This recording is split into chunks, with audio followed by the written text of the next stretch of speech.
Okay, hi class. Let's start chapter 2, economics. I'll do a sharing the screen.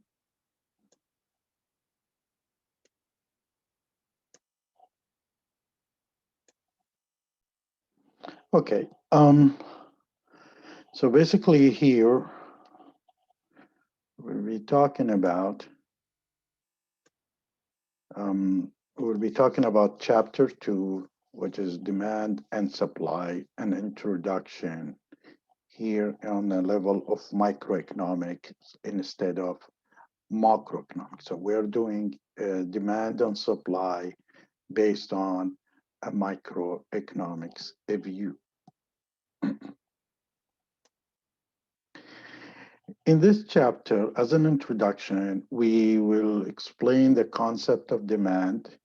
We will explain the concept of supply, explain the term market. We will explain the concept of price and quantity equilibrium. So they explain the concept of equilibrium, what equilibrium means. We're also gonna talk about and demonstrate the cause and effect of a change in the demand side, and also talk about the cause and effect of change in the supply side. We will explain why demand and supply determine the price and the quantity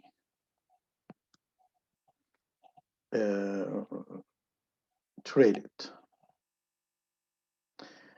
Now, in the beginning, we need to define what's a demand. The demand is the quantity that consumers are willing and able to buy over a period of time at the various prices. So here is the issue. So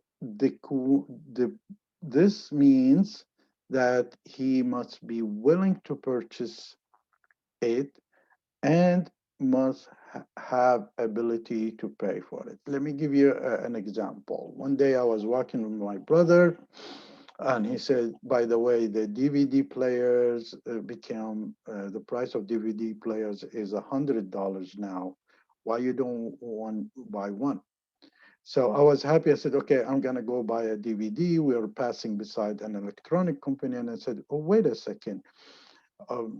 The price went really down, but I don't watch movies a lot. So why should I buy a DVD player? So here is the issues. I was able to pay for a DVD, but I was now willing to purchase a DVD player. So I was able to pay for a DVD player, which is $100, but I'm not willing to purchase it because I thought that buying a DVD player, it's something that I don't watch movies a lot, so why should I um, buy it? On other side, maybe I was willing to purchase a Ferrari, for example, but I was not able to pay for a car like Ferrari. So one time you are willing, but you are not able. And one time you are able and you're not willing. So in case of the DVD player, I was able, but I not willing. In case of Ferrari, I am willing, but I'm not able to pay for it. So in the demand, you have to be willing and able to pay for it. So the quantity that consumers are willing and able to pay or able to buy over a period of time. See the period of time, if you notice, at the various prices. So we measure the quantity in a specific time period, for example, in a week, in a month, in a year. Now, um, let's say I usually consume uh, 10 breads a week. So over the time, my demand for the breads is 10 per week.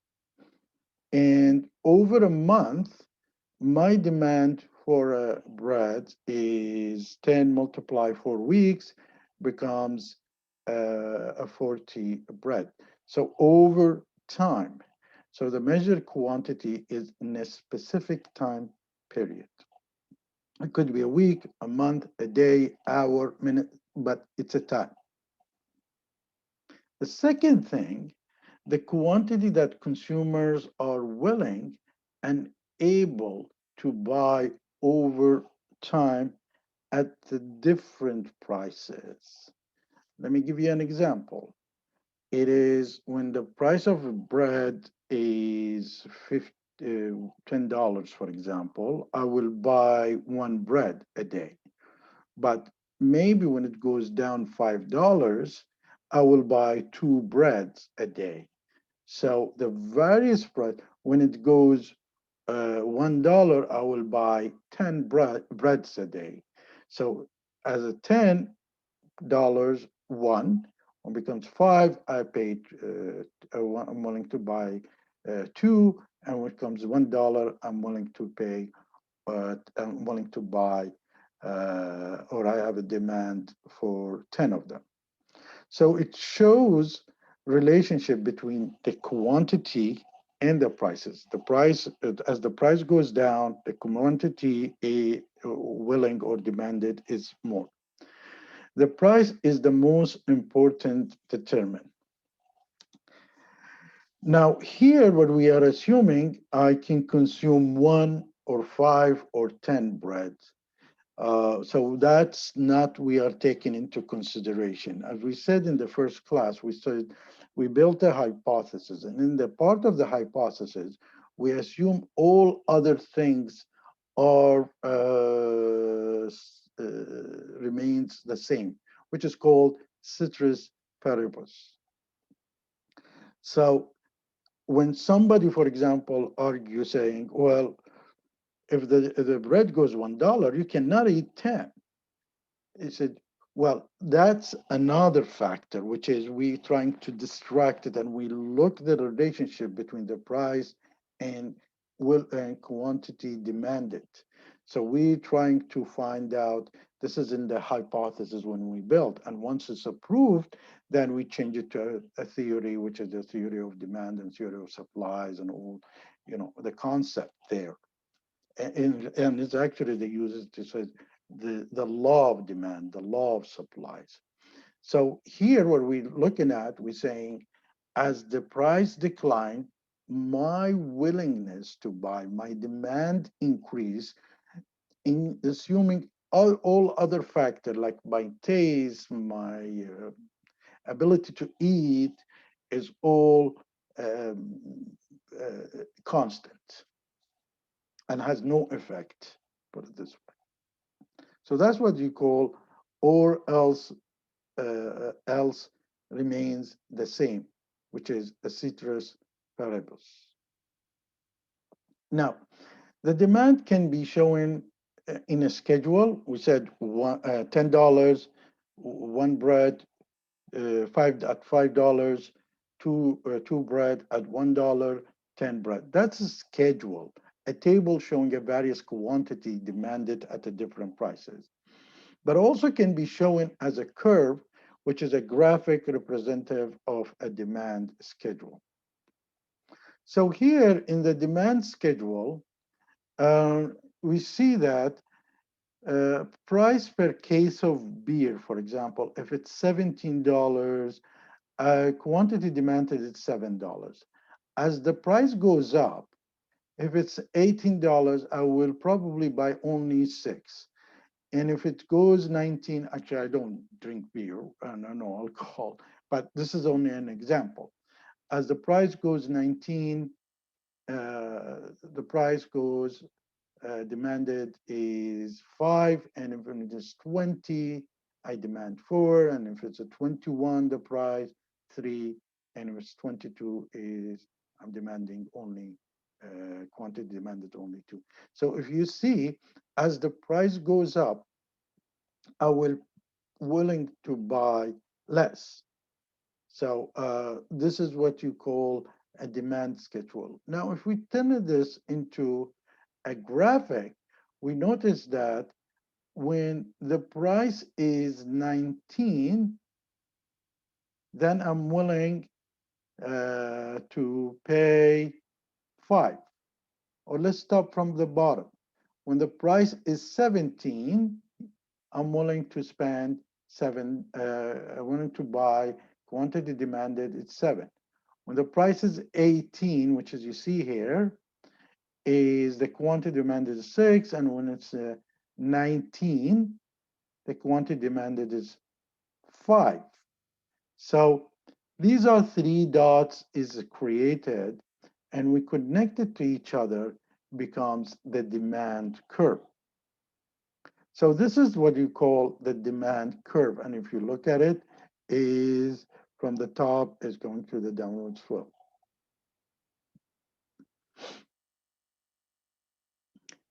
Now, so we said that from point A, which is at point A, which is the price is 17, I'm buying only 7, and the price of 18, I'm buying only less, which is 6.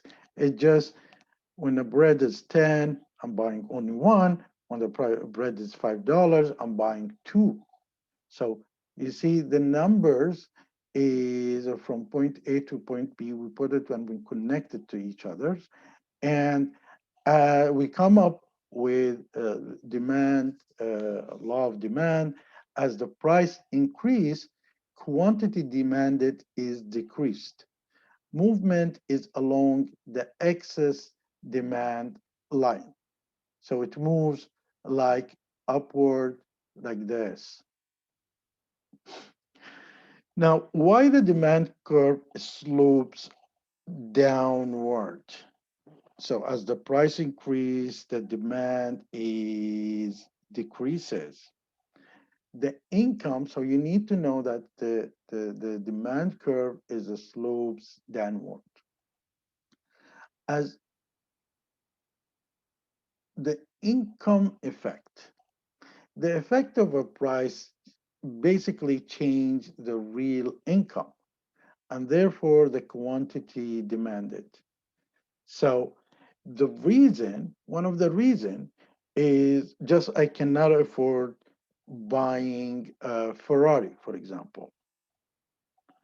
But as the price of, so say I'm budgeting $10 for buying bread weekly, as the price of bread goes down, my real income, and real income is defined as my ability to purchase, is increasing. So the effect of the price change on a real income, and therefore on the quantity demanded. Real income is measured in the terms of goods and services that will buy. So this is where I have $10 weekly budget, all I make $10. So as my real income, it will be much stronger as the price of the bread goes down, because now I can buy 5 or 10 breads. So the real income will increase if the price falls. A very good example. When you're making $1,000 in Canada, that's probably a low income. But that $1,000, if you take it to Bangladesh and you're making $1,000 in Bangladesh, then that makes you middle income or a higher income, middle income, something like that. Because now suddenly your purchase power is stronger because things in Bangladesh is much cheaper. So really, people, when they look at it, they go, for example, wow, this person is making a $3,000 or $5,000 a month in Canada, and they start calculating it back in Bangladesh. They're not really thinking of well, wait a second, how expensive is Canada when I'm buying a bread compared to Bangladesh? So my purchase power is affected. Now, then it comes, and you need to take into consideration a substitution effect. So if I'm not suddenly, I have an option between buying bread and buying rice, and both can feed me. So the substitution effect is the substitution of one product for another product as a result of change in their relative price. Let me put it this way. I'm buying 10 breads. Let's say 10 breads at $1. Suddenly the bread goes high. So I'm not gonna buy breads anymore because all my income is low. I will buy probably one or two bread, and because the rice is cheaper, I'll buy more rice. So that's a substitution for bread is using rice or macaronis. On other hand, the total we need to know the total demand for a product or service from all the consumers. I'm not only a person who is buying a bread and buying rice, for example, or bread and rice. There is my neighbor is buying, my friend is buying, all of us. So the total demand for a product or a service from all the consumer, you add them together, becomes the market demand. Now, as example, let's say at $18, I have Tomikyo, I have FD, and I have Jan. So at $18, the market demanded is 19. Okay. At $19, Tomiko is willing to, as the price goes high, you know, Tomiko probably will buy less, which is 5. Abdi might be still not affected with the price because he is, you know, can afford the still 4. And but Jan will go also down because her real income is affected, so it becomes 16. And as we say, as the price goes higher and higher, the total quantity demanded, it goes lower. So here, Tomiko at $22 will consume or demand 2. Abdi will consume only 3, went down, and Jan only 1. So 2 plus 3 plus 1 is 6. So you notice the market demand also affected with the price. Now, in some cases, for example, if you look at the Abdi, because you probably have a good uh, purchasing power, when the price goes higher, he can sustain and keep buying 4 and 4 and 4 here each time until suddenly reach to a point his purchase power, his real income is not as strong because the prices goes down, and then he decided to go 3 and 3 later on. But the market demand, when we go to the market demand, is the total demand of consumers becomes a market demand. So in the graph, market demand is the horizontal summation of all individual. We have, if you notice, FD straight and then suddenly goes down because we notice the 4, 4, 4, 4, and then 3, 3. But the others is affecting with the price like Tomikyo and Jan. But the total of these will be, you add this and this and this become this. So the market demand is the total of these 3 consumers. And here in the graph, we put the price, and here we put the quantity. So let's test our understanding. The table shows that weekly demand for soya milk by 3 people in a very small market. So let's say the the market demand is made of three people lived in one village. Only these three people are there. So when the price of the product is $4, Cole and Bo cannot afford to buy, only Al, and the total market demand is one. But as the price goes down, we see Bo and Al can buy, Cole still cannot buy that, so it becomes two. And as the price goes lower to $3 here, we see Al and Bo and Cole can buy three soya milk. So the total market demand is a three soya milk. In the end, when the price goes at $2, we see Al, Bo can each one buy two, consume quantity demanded, and one by Cole. So here we are talking about quantity demanded, ability to buy and willing to buy. Now we looked at the demand side. Now we cannot really copy the supply side. You see, when you're buying things, you're not buying for the sake of making the suppliers happy. You're buying according to your need and willing to pay for it.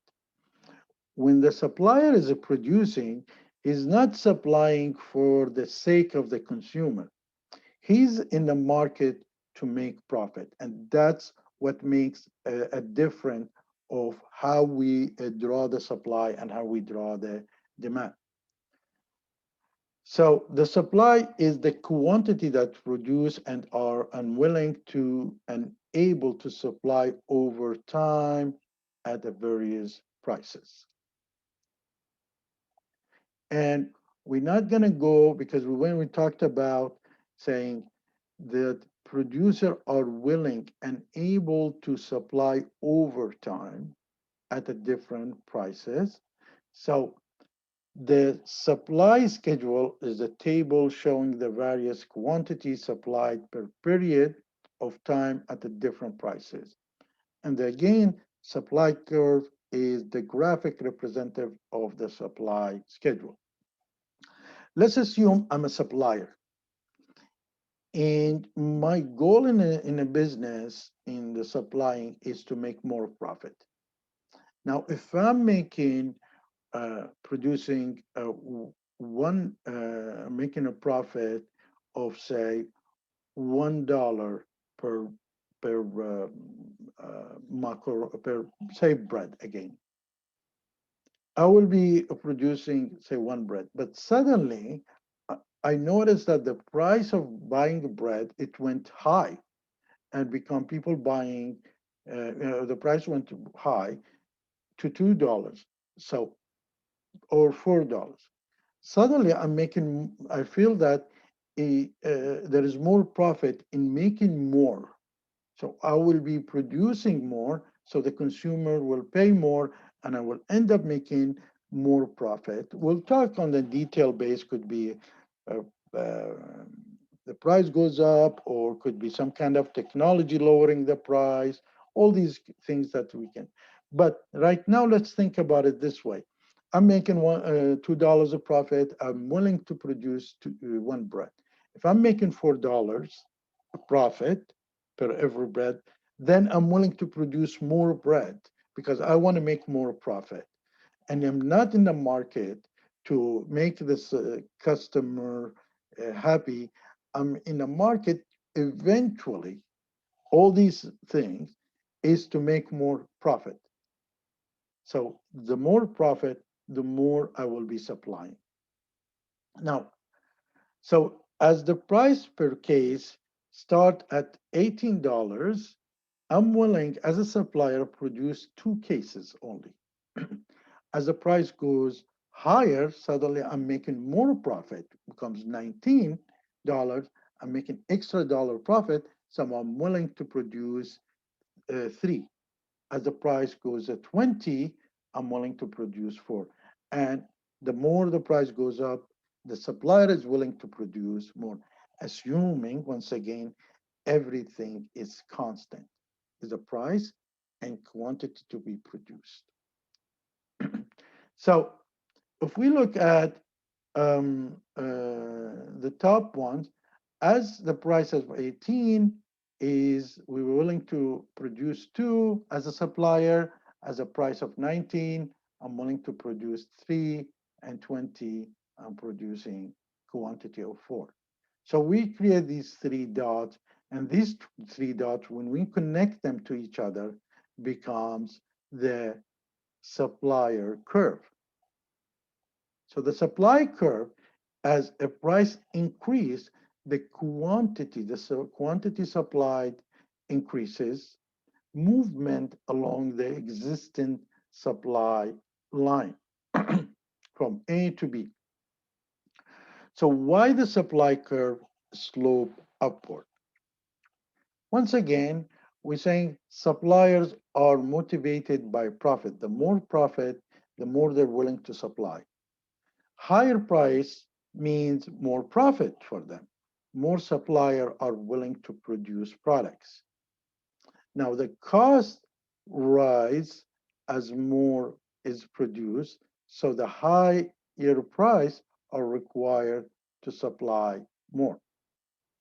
Let's say when I'm producing something that costs me $1 and I'm producing it and I'm selling it at $2.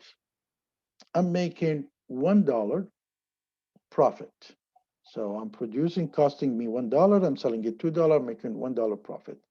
But suddenly, the weeds and things that I'm buying, the price of it went higher. And now I have to keep constant my $1 profit or my percentage of profit. So the cost of the producing that bread went from $1 to $1.50. We will still want to make as a supplier $1. So suddenly the bread goes a $2.50. So my cost will be $1.50 and the producing will be $2.50.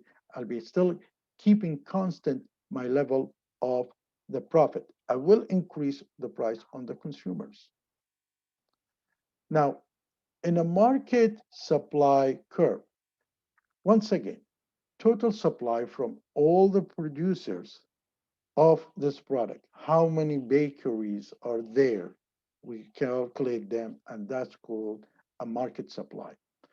So it's a horizontal summation of each individual produce a supply curve. What's the assumption here again?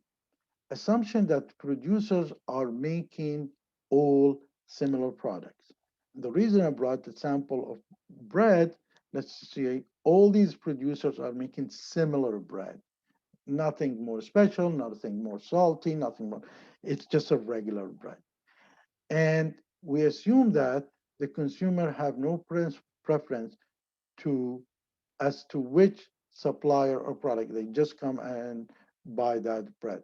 Like you probably never been there, but in the the communist eras during the in Eastern Europe, all the suppliers will produce the same bread, and whether you buy it from this or that one, is the same price and the same quality. So you had no really preference of buying it from where. It's happening in some, for example, North Korea now. So the market supply schedule is, in case of beer, as the case of beer is 18, Bobby producer is called, they make Bobby beer. They make at $18, he will be doing 2 cases, producing 2 cases. And other brewers will make six producers, so 2 plus 6 becomes 8. As the price of selling beer, case of beer goes high, we said earlier, the more I make profit, the more I'm willing to produce. This is my ultimate reason why I'm producing, assuming everything else constant. So at $19, Now Bobby suddenly thinking, okay, so I'm making more profit because the price, the cost of producing did not go up, but the market suddenly they're selling the beer for three $19. So I'm willing to produce three, and other brewers will be producing nine, so the total. And as the price goes up, you will notice that as the case becomes 22, Bobby suddenly willing to produce six, and the other brewers will be producing 18. So the total market supply is 24. So the market supply curve is the summation of everything. So the market supply is the total quantity of all the producers at each price. And once again, we assuming everything constant, including that the consumer does not have a preference from buying from which one, and all these beer producing are producing the same bottle of beer. So it's the total, the market from Bobby and the others, we sum it, and we have the total or the market supply curve. So we're gonna do an equilibrium. Equilibrium is when supply and demand meet each other at a certain point, which we'll be explaining. Market. Market is a mechanism that allows the suppliers and sellers to exchange the product and services. So supermarket is one of the market. Online market is one of the market. Anywhere that happens that the supplier and the consumer or the buyer is exchanging. He pays money, he gives him the product. He could be paying something product, he gives him a product in return. As of the last example, we said, I can cut 10 trees, I can give my neighbor 2 trees, and he gives me a t-shirt. In this case, the trade happened between two products, but I could pay my um, my neighbor say $5, he gives me the t-shirt, and my neighbor only wants 2 trees, he gives me $5 or $10 or whatever. So money is a mean of trade. So market is a mechanism that allows the buyer and seller to exchange the product and services. In the old days, would we probably later on speak more about the history of money? There is, for example, in Netherlands, for a while they start using the flower tulip because they loved it so much as a mean of exchange money. So he gives 5 tulips, he gets food, but then they found out this tulips doesn't last very long, so people start refusing using the tulips as a money. And historically, we found out lots of product comes in as a mean of money, and then they disappear, where it becomes gold and silver is the tool of exchanging, selling, and buying. And today, when you see the dollar is representing the amount of the gold that stand for it, because people in the old days used to carry gold they said $1 gold, and now the paper represent that amount. Anyway, we'll be talking about it more in the future. So where is the equilibrium happening in a market? We said that the point where the quantity demanded equal with the quantity supplied. If I'm supplying 10, if the quantity demanded 10 and I'm supplying 10, that's the equilibrium is happening. And there is no shortage or surplus in the market. So QD, which is quantity demanded, equal with a QS, which is a quantity supplied. Here we might And we felt that sometimes there was a surplus or there is a shortage.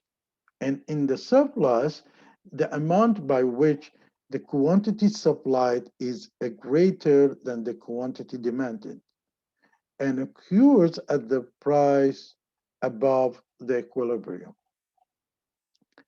As we said, as the price goes higher, I'm willing to produce more.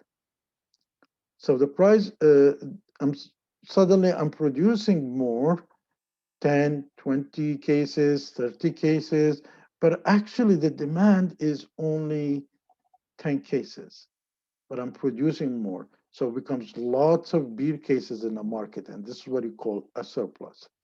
Now, in a shortage, the amount by which the quantity supplied is less than the quantity demanded and occurs at price below the equilibrium. So suddenly, from I'm producing 10 cases of beer, and with the other also everybody is producing together 10 cases of beer. Suddenly, for some reason, and we will explain these reasons later on, we're producing 8, 5, for example, and the demand is 10. So here's what it happened: shortage. People want to consume 10, and we're only producing 5. So there is a shortage happening. As example, let's say in case of beer again, at $18, the market supply 8 and the market demand is 12, 22. 22 people wants 22 cases of beer is needed, and only we got in the market 8. So there is what you call, when you see a negative, is there is a shortage.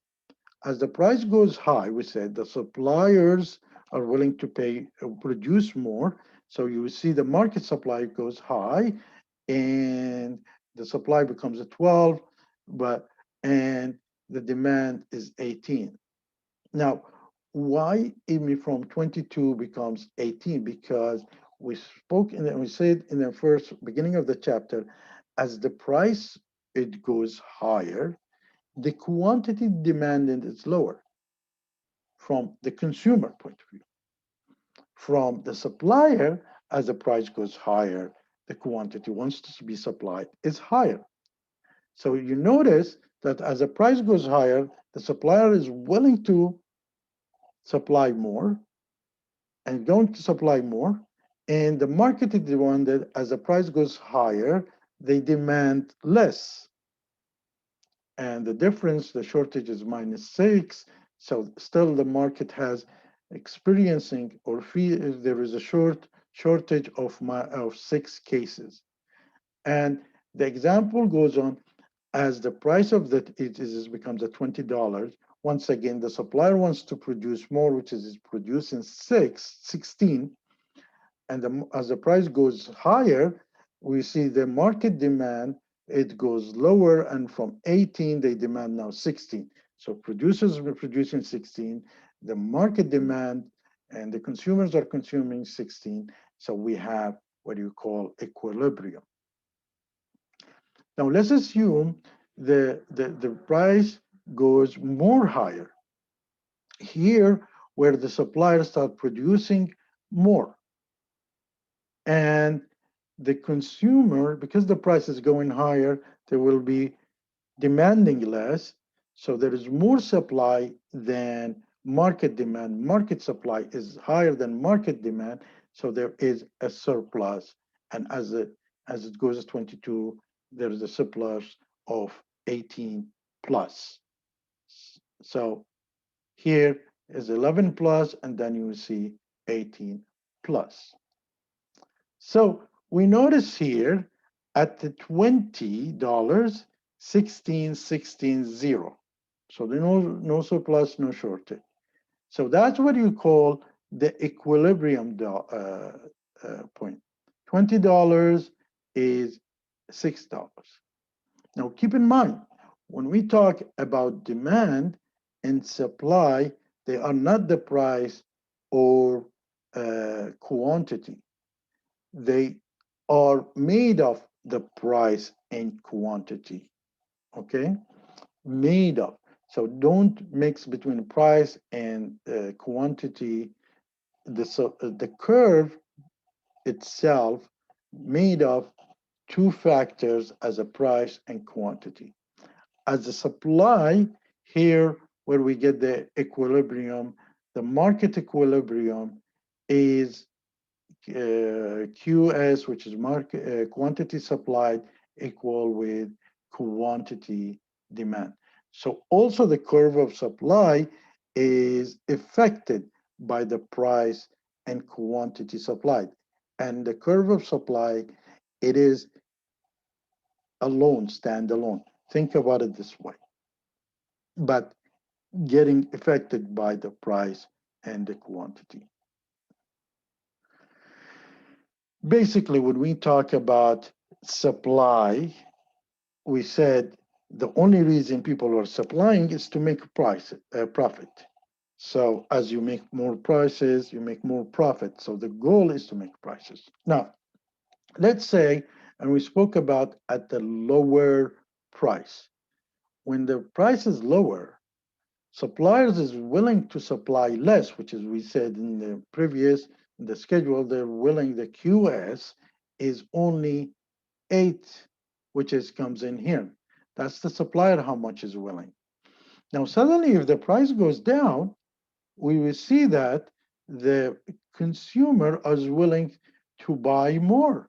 He wants to buy 22 because the price is coming.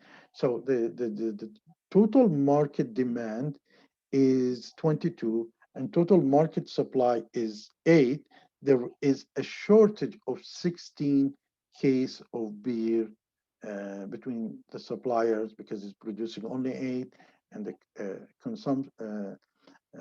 consumers is wants to consume 22. So there is a shortage is happening.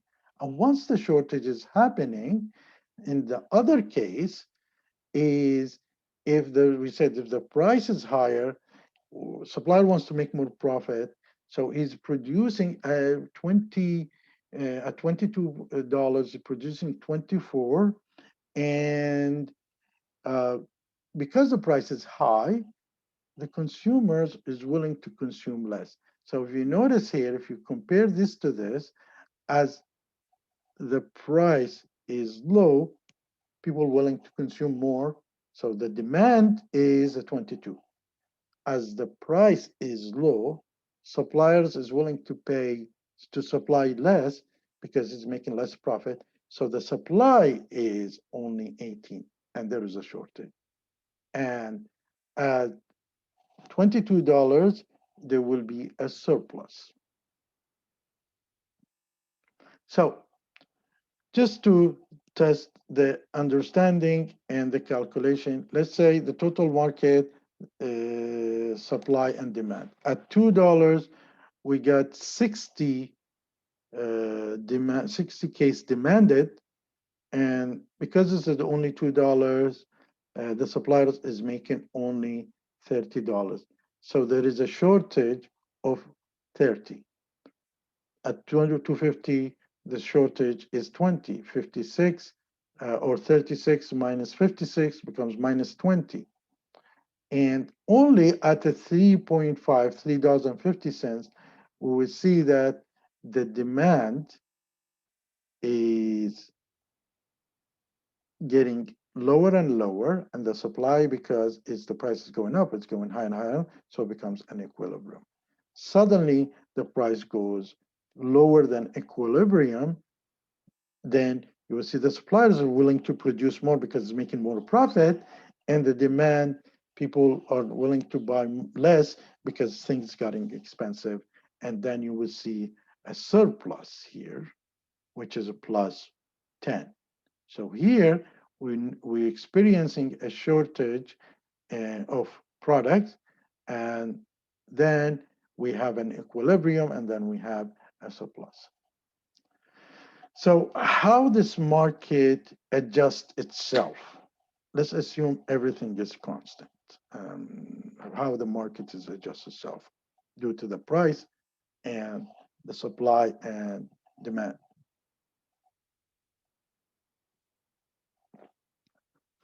When there is a surplus, producers drop the price to sell excess stock. And you notice that when you're walking in the supermarket, there is some products is going down in the price because they have, let's assume, they have an excess stock. So the cheaper it gets, uh, you know, uh, say he wants just to get rid of his excess stocks. As the price goes down, what will happen? You come in a market and you see this price went down, so everybody comes in and see the price that went down, the quantity demanded increase. And then the quantity supplies falls because the price is going down. They are not interested to produce more. So is demand is going up because the price is falling, and the quantity supplies is going down because the price is falling. So the market moves to equilibrium of a price and quantity. Here is we can explain it how it looks like. Here we have at 22, we notice that quantity demanded is only 6. And we walk in the market and there is a lots of supplies, which is a 24. Suddenly the suppliers, it says, let me lower the price so people will take this quantity, which is I'm stuck with it and it's in the stock, and people will buy more. So what you see actually, seller drop the price to sell excess products.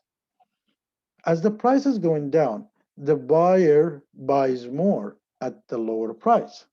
So the seller supply less, which is the product is going down, the prices. Okay. So he starts dropping the price, the demand increases, and as he keeps seller supply less because the price is lower, it goes both sides downward pressures until reach back to the equilibrium, which is at $20.16. That would be an equilibrium. So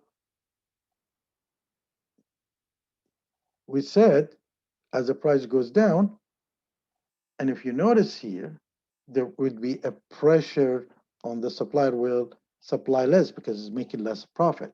So the numbers of QS goes down and the number of QD as the price go down this way until they meet in the equilibrium, which is at $20.16.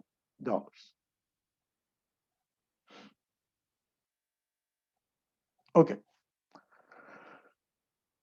when there is a shortage, now we're looking at it differently. Let's say there is a shortage in housing, which is happening in Ontario. And that's the same good example.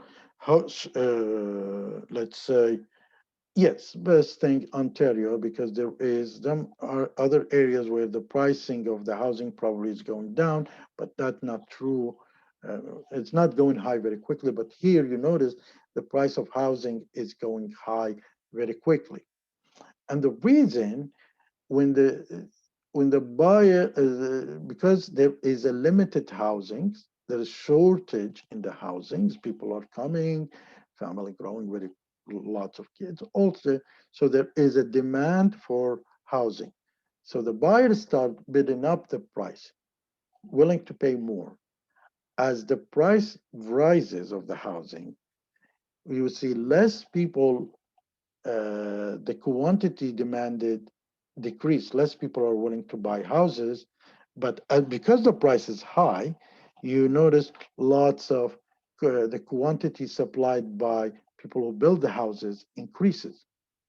Now, market once again move to equilibrium.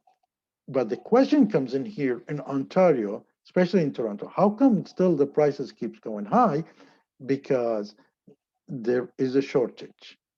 Once there is no shortage, it will be an equilibrium. So the market moves back to the equilibrium prices and quantity. Because we do have lots of immigrant comes in and stay in Toronto, we do have, so these mostly wants to buy a house.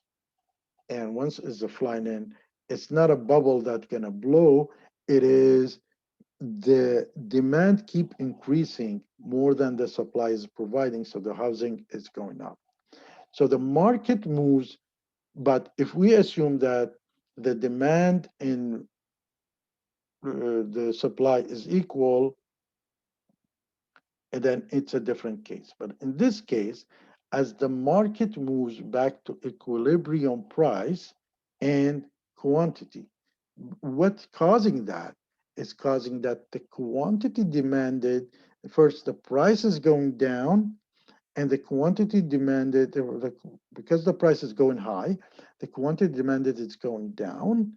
And once the quantity demanded is going down, there is an excess of products on the market. So the suppliers has to lower its price. And eventually, because lowering is the price, making less profit, he will be lowering his supply too.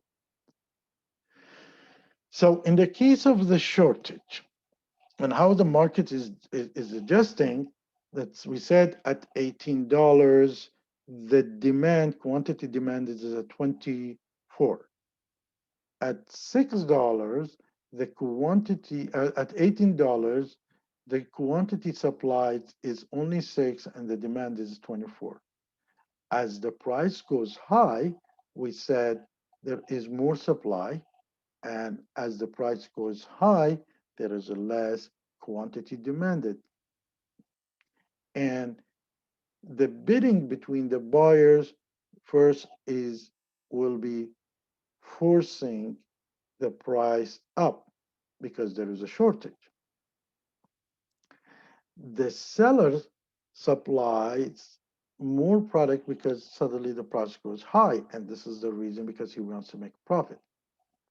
And as the price goes high, the quantity demanded, it drops at the higher level. So it will go back to the equilibrium.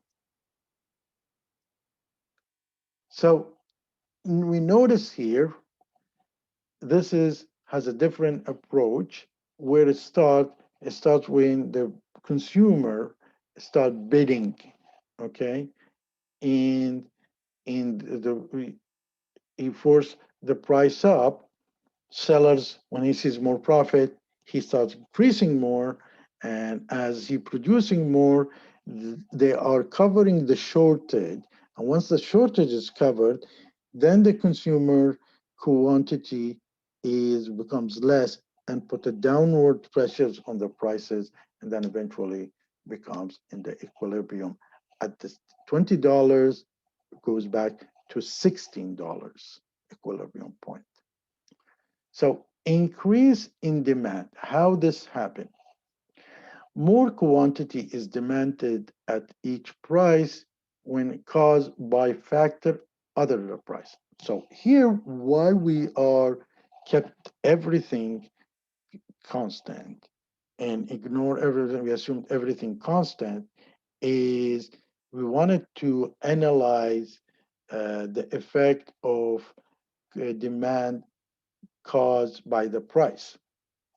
But here, more quantity is demanded at each price. Suddenly, um, I'm buying at $20 14 case of beer. Now, suddenly, for some reason, other factor than price, I'm willing to buy 20 at $20. In the old day, I was willing to buy only 14. Now I'm willing to buy at $20 for 14. So you notice that there is something changed other than the price here, other factors. Now we need to know what's the other factors are, and we will be talking about them. But more quantity is demanded at each price, causing the demand curve, shift outside. So at the same price, suddenly if the total market demand becomes at 20. What's determined the demand? Other than when we talk about within the curve of demand, the price. But now we're looking at the other factors that's affecting the demand, which is causing the shift in the demand. Consumer preference. If the taste change, demand change. Suddenly, people enjoy drinking beer and they don't like alcohol, for example, hard alcohol. So the taste has been changed, and suddenly the demand for the beer, people used to drink alcohol, hard alcohol liquor, and beer. Now suddenly they want to go only beer, so they want to cancel the hard liquor, and they're willing to consume more liquor, more beer at the same price. So the taste change, the demand change. The second thing is the consumer income. If I'm making more money, I'm willing to buy my first Ferrari and then second Ferrari. As I'm making more money, I'm willing to buy more Ferraris, for example. Something like that. Or this market, the total demand from 10 Ferraris a month becomes at 20 as their GDP, their income goes high. But not all the products works that way. The consumer income, as it goes high, there is something called normal products. The normal products, as your income goes high, the demand for buying these products goes high.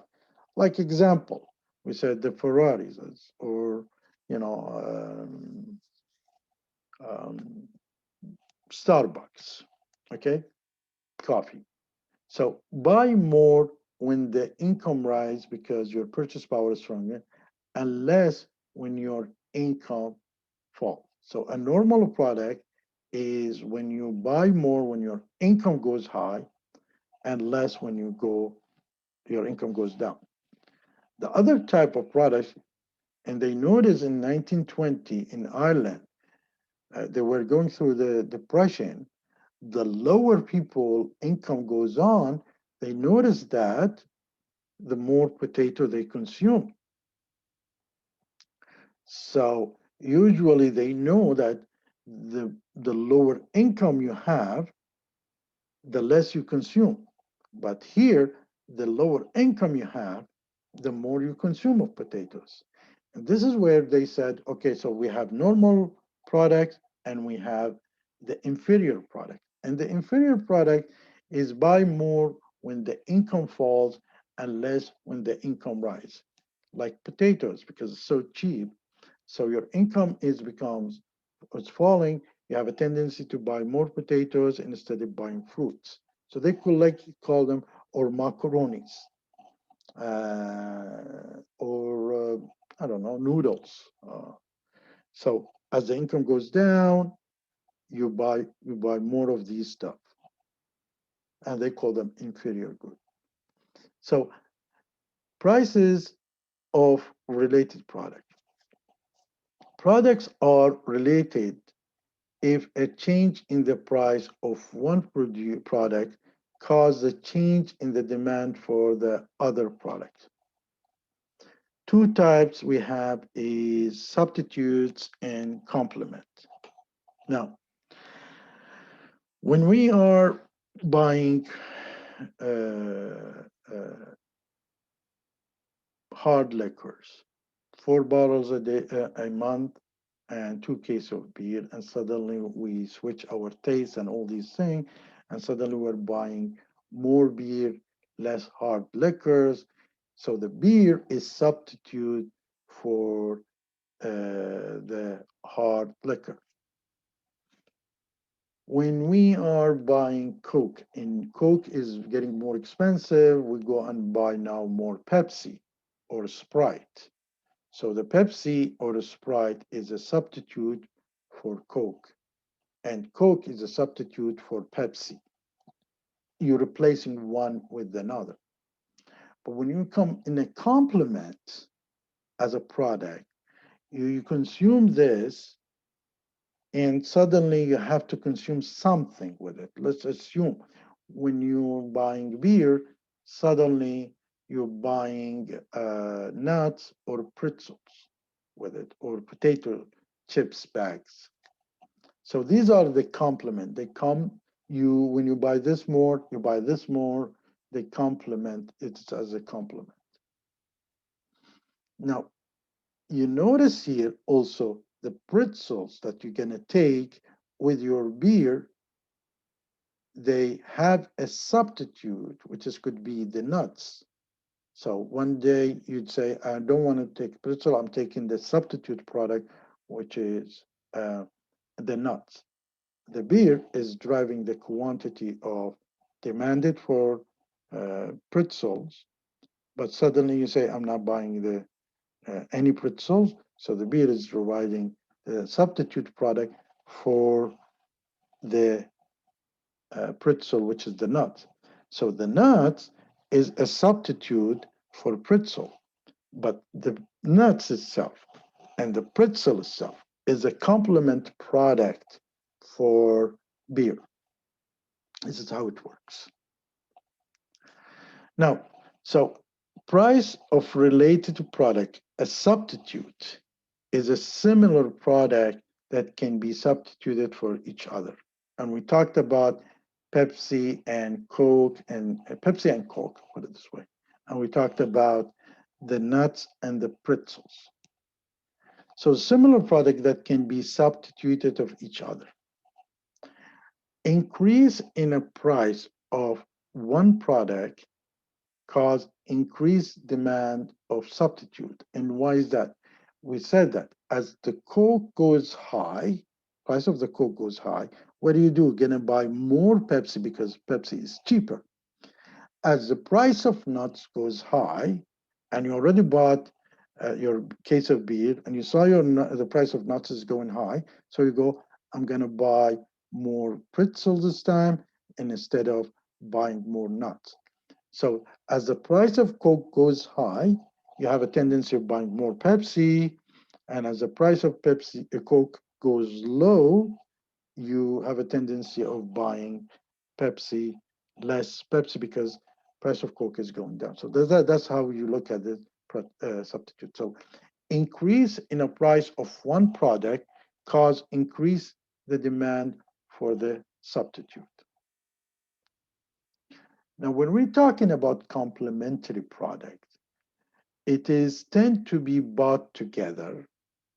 You buy a case of beer and then you go to the supermarket inside, or you buy your beer, you buy your nuts, or you buy your bag of chips, or you buy your pretzel. So they tend to be bought together. Increase in the price of one product cause a decrease in the demand of the complement product. Why is that? Say I'm buying 6 cases of beer a month, and suddenly the price of case of beer goes high, I'm buying less. So I'm buying 4 cases of beer. And anytime I'm buying 1 case of beer, I'm buying 1 bag of nuts. So now I'm buying instead of 6. So in a normal thing, I'm buying 6 cases of beer, I'm buying 6 bags of nuts. Now, if price of beer goes high, I will be buying 4 uh, uh, case of beer. So I'm gonna buy only 4 nuts. So increase in the price of one product of beer cases will cause a decrease in the price of the complementary. And decrease is not a direct affected by the price, is affected here by the two products that they come to with each other as a complement. They are affected, but indirectly. the substitute and the complementary product. So basically, the expectation, one of what shifts the demand. This is was, as we said here, we notice one is the consumer preference affect the demand. Second, the consumer income affect the demand. And third, the price of related products affect the demand. And and four, here is the expectation of a future price, income, and availability. If the price or income expected to rise, the consumer buy more. Now, the reason you think tomorrow the beer is going to be more expensive, normally you will buy your beer for tomorrow and today. So because the price goes high. And if your income, you feel that more positive, more confidence, level of confidence here, and we will be talking about it later in the end of the later chapters. If you think your income is going to go higher, you will be spending more today. If good expected to be scarce also, you feel like tomorrow there is no more case of beers, only today, and it happens in holidays, national holidays, like where you think tomorrow all the supermarkets are closed, so you take your food for today and tomorrow and you put it in your home. So if the good is expected to be scarce, sir, less, you buy more now. The other side of it, as the population is size or income and age distribution increase in the population or income cause an increase in the demand. And the more people comes in this country, the more there is a demand for bread, rice. Uh, the demand is more, and also a change in the age distribution affect demand. As people are majority goes older, there is old people house should be more available in Canada. If more young generation from baby boomers will start going up, things demand for cars started going up because it was a shifting. And now the baby boomers is retiring, so they start the consumption of, for example, cars goes down, more traveling, more elder people housing gets available. So as the age, as change in the age distribution affect the demand for different products. So just to understand, um, as the price $2, we have a demand 10, and the demand D2 is 11. You add them together, for example, and $3. So in the above market for the pretzel, we said when you buy beer, you buy pretzel with it. What might have happened to produce to the price of the complementary goods products like beer cause the demand for pretzel to change? And what might happen for the price of the substitute like nuts, like nuts? So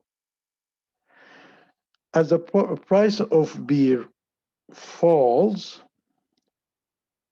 we see more consumption of beer, and because beer uses, we go and buy beer and pretzels, the pretzels consume more. Now, when we said the pretzels and nuts is, they are substituting each other for to be a complementary or competing, let's say, for you to just clear it, over to be a complementary for the beer. And we notice the price of nuts, it rise up because suddenly we there is more consumption of beer, less pretzel available, and people start buying more. There is 10 pretzels and it's finished. People start buying more nuts and instead of pretzels, and the price, the demand for the nuts goes higher, so the price goes higher. So the adjustment to an increase in demand is, once again, we said it shifts outward because of all these reasons. And once it's shifted outward, we said now the demand at the $20 because of your income or whatever, or taste or age distribution, you are demanding is at $20 to buy 20 instead of 14. When you're demanding, when the demand increase, a shortage is created in the price here. And the price start shortage created, and people start bidding up on the price, and the price starts keep going high. So when the prices start going high, we notice that uh, when a demand, uh, then it needs to move to the equilibrium from the amount of the being supplied in the amount of being demanded, because there is a shortage, the price start being high, and once it's high because of the shift, there is more supplies, and once the supply is happening, we see once again an equilibrium. The demand start declining because now there's lots of products available in the market, and the prices start declining, and the suppliers eventually will supply less. So we reach to the equilibrium point, which is 18 quantities at $22. Now, adjustment to a decrease in demand, when the demand shift in demand decrease, your income goes down. We said about the baby boomers, when they've got now they're old, so they're not interested in buying housing, for example, or they're not interested in the fast car. The demand for high-end cars becomes less, so there is a shift inward, becomes less, and there is a surplus for the product, so the prices start dropping because there's lots of product. So just to test our understanding, we noticed that we said that the curve of demand and curve of supply is representing the effect of the price and the quantity demanded, but not that curve is not a price and it's not demand a quantity demanded a quantity. It is the quantity demanded. So that curve affected by the price and quantity. So same thing with the supplier, they are there to make profit. So what effect will the following change have open because of the demand for the price and the quantity in the commercial? We will look at how the price works, how the demand works, how the price is working, and how the effect of the price, the commercial part of it. So a medical report praising that the healthy effect drinking beer. Suddenly, what happened? So suddenly people start buying more beer because they say it's healthy. And when people buying more beer, there is a shortage, and the shortage will push the price of the beer goes higher because there is a demand more and people are buying more. And suddenly when the prices goes higher, supplier making more profit, so they are supplying more quantity. So demand goes high, the price goes high, and the quantity. That's, we said, a factor out of these, it's which causing a shift out. Now, a decrease in the price of home brewing kits. When there is a decrease in the price, so you can make your beer at home, it's cheaper. And if you can make your beer at home, cost of making beer, your personal consumption beer cheaper, suddenly the demand for buying beer outside from outside, it goes down. And when it goes down, there is a surplus of beers, so the price goes down, and eventually, when the prices goes down, suppliers are not happy of making less profit.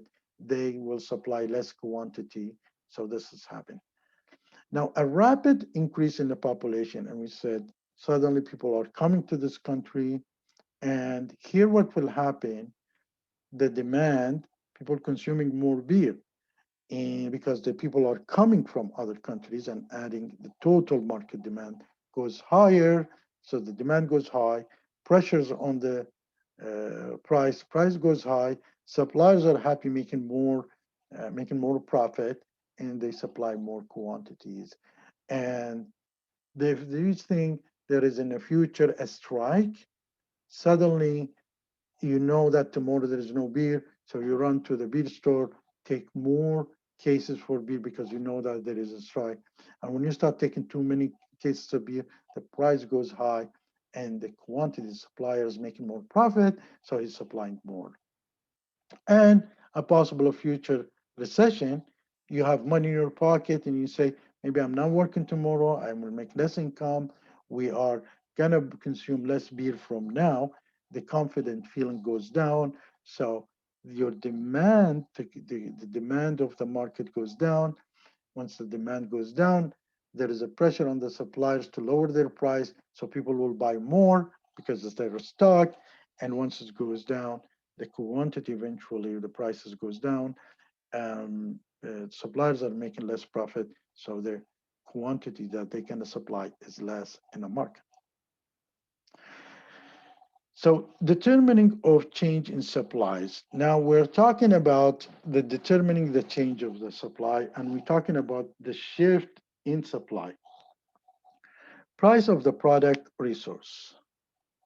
Suppliers, when they're producing something, is made of products that they buy to put them together to produce. Or make a bread, they buy wheats and other things, they put them together, waters and you know soda, and to produce breads. So if the price of productive resources increases, the firm will supply less. Why is that? Because the cost is increased for me to produce breads, so I'm making less a profit if the price stays $1.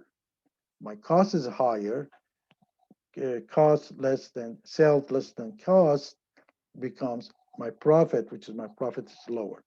So I'm willing to make less product. We said the supplier's goal is is a profit.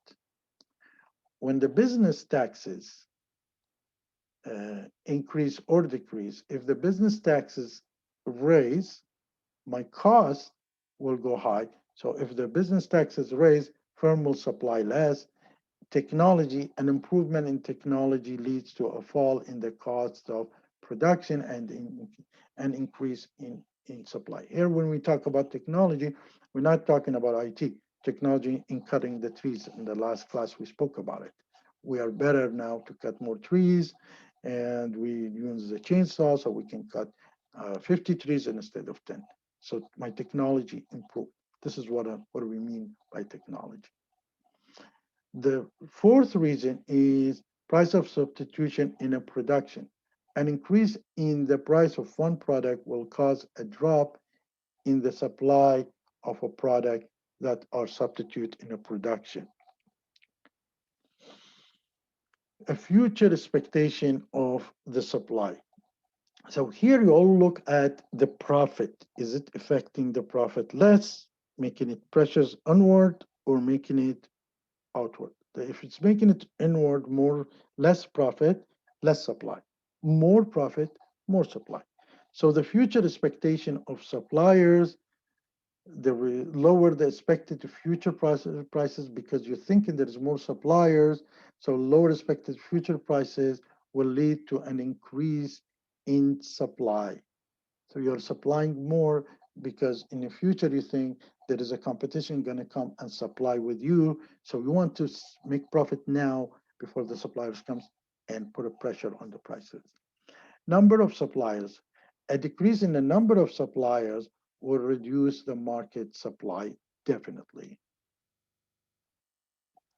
So what we have here, when the supply increase, a surplus is created. And when the surplus is created, now suddenly we saw that at $20, suppliers is willing to supply 14 units, but when the supply shifts outside, we notice that now suddenly at the same price, the suppliers is willing to produce 20 at the same price. Now, when the supply decrease, and because of the whatever is the reason, you a shortage is created, and we notice that at for example, uh, at $20, the supplier was doing 14 willing to supply, but because of the shortage, the supply shifts upward that way, and and that will make the supplier is willing to supply at 12 less product at the higher prices. So what are the equilibrium prices and the quantity? Is now we have one supply at $5, demand 100, and the one supply is will doing 100. That's the equilibrium. Let's have more supplies because if prices goes up, a new price. As the price goes up, at $4, the demand is 140 set up there. Supply one will be willing to supply 60, and the supply two is willing to supply 90. It's going to supply that much. So as the total becomes 150 here, notice there is a surplus. As the price goes down and down and down, the demand, it goes high and high and high. And as the price goes down and down and down, the profit goes lower, lower, lower, and the supplies goes lower and lower. So eventually, at $4.50, the total supply is 120, which is equal with the total demanded. The both suppliers together making 120, or in the case two. So what effect will be the following supply prices and the quantity on wine, for example, on traded wine? Now, a poor harvest in a grape industry result in a big decrease in the supply. Why is that? Because when you make wine, you use grapes. And if there is bad grapes, poor harvest, there's less grapes. And when it's the less grapes, suddenly these cost of the grapes goes high. And when the cost of the grapes goes high, if the price doesn't change, the supplier is making less profit, so they will supply less. And once they supply less, suddenly in the market there is less of wine. And once the wine is less, suddenly people start bidding up on the price and the price goes up. And once the price goes up, we see that tendency for buying wine will be going down and its quantity. So you notice supply to price, price to quantity. This is how you justify. A number of wineries increases. And if the number of wineries we said increases, you will see a shift outside, and you will see more suppliers and more suppliers from here. You see a shift outside. And once the suppliers more, there is a downward pressure on the price because lots of wineries producing more wine, price goes down. And once the price goes down of wine, people start buying more wine, less hard liquors, so the quantity it goes higher. Now, when you add taxes, a sales tax on a wine increases, what will happen? The wineries will make less profit. And when they make less profit, means, and this is why government argue against increasing taxes. So when private companies or wineries making less profit, they make they supply less. And once they supply less, the price goes up. And once the price goes up, normally people will consume less wine. And as a new fermentation of method reduce the time needed for the wine to do it, producing that wine, we said here we improve the technology. And once the technology increase, you will see a shift in the supply more like this. And once the supply is more, suddenly there's lots of supply in the market. So people buying less wine, and once I mean, people see the price of wine goes down, people start buying more wine, less beer, less hard liquor. As the government introduced the subsidies, here, when you introduce a subsidy on bottle of wine, means you're giving to the wineries, people who produce wine, money back. And here's a reverse of the taxes, means he's making more of profit. And once he's making more of profit, everybody was willing to make more wine. So the supply goes up. And once the supply goes up, the price goes down and the quantity goes up. It's nice to have the price going down, the quantity go up. And this is why government has a tendency to give subsidies, but the subsidies will really unacceptable when it comes to the international trade. We will talk about that too. The government introduced a quota, limits the amount of foreign made wine entry. So suddenly, foreign says you cannot enter as much as you want. So there is a limit of a trade coming inside Canada. And when it comes inside the Canada, what will happen? Normally, supply goes down. When the supply goes down, there's an upward pressures on the price. And once the upward pressure on the price, the quantity goes down. So in general, the final word, the demand and supply determine the price and the quantity, and not the reverse. Never think that the price and quantity affecting the demand and supply. You need to think of it this way: the demand and supply affecting the price. The more demand, the more price pressures. The less demand, the less price downward pressure. The more supply, the less the pressures is before the price goes down, you know. And the more supply, the demand also goes same thing. So a change in demand, if it goes up, there is will be a shortage in supply. And when shortage of supply goes then we will see that the effect is the price goes high and the quantity eventually goes high.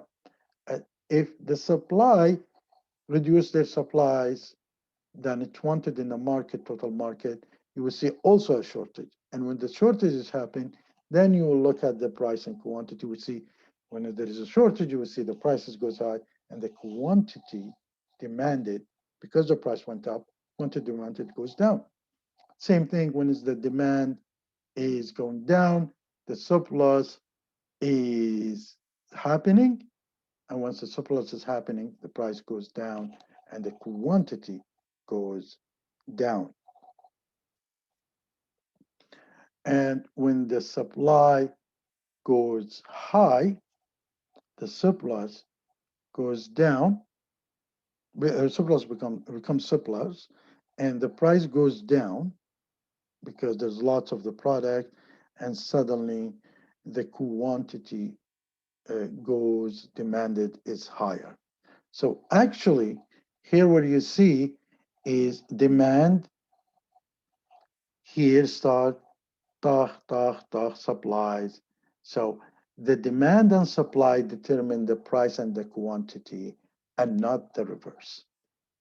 So in this class, chapter 2, what we learn and concept to remember, the difference between demand and versus the quantity demanded. Two, the difference between supply versus the quantity supplied. Three, the term market. We talked about the cost of the equilibrium, price, and quantity. Number five, the determinants of how demand and supply works. We spoke about the effect of change in the demand or change in the supply, what's happening. And we said why demand and supply determine the price and the quantity and not reverse. Keep thinking this way because any changes that might affect understanding the whole concept of microeconomics. So this is the end of the chapter, and I'll see you later.